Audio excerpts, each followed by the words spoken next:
What is a 1035 exchange and should you use one? Hi, I'm Doug Ray, President and founder of the Wealth Guardians and the Ray Financial Group. And I'm Brice Payne, and you've entered The Vault, the Wealth Guardians video series on all things pertaining to retirement planning.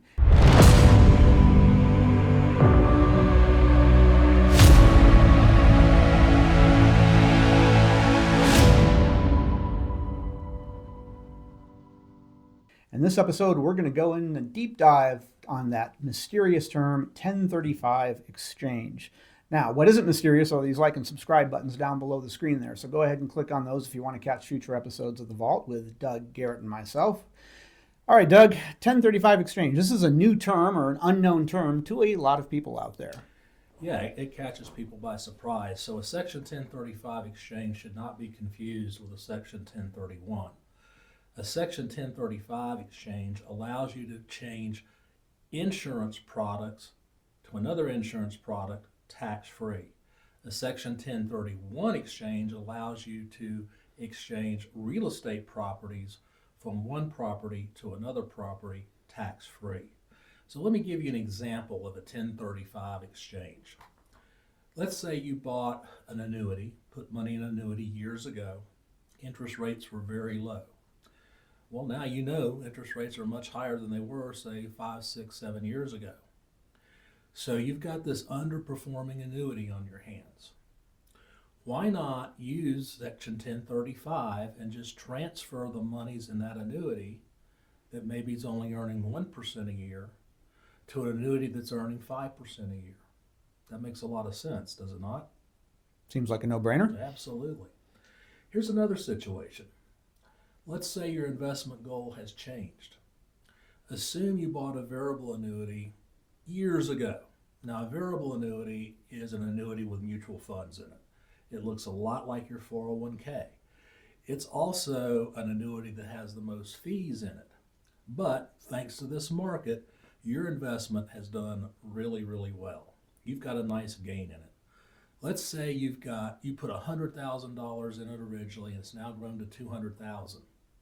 Well, certainly you could cash it out, but you're going to pay income tax on that gain of $100,000. Let's say also you sat down with, say, Brice or myself, and you found out that your long-term care portfolio, well, it's non-existent. But you're concerned that you have some health considerations that's not going to allow you to pick up long-term care insurance.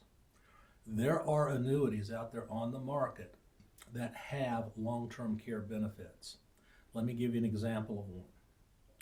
I know of one that you can transfer your $200,000 into and pick up 3 times that amount to pay for home health long-term care. So in other words, it'll pay $600,000 for your care if you have to have it.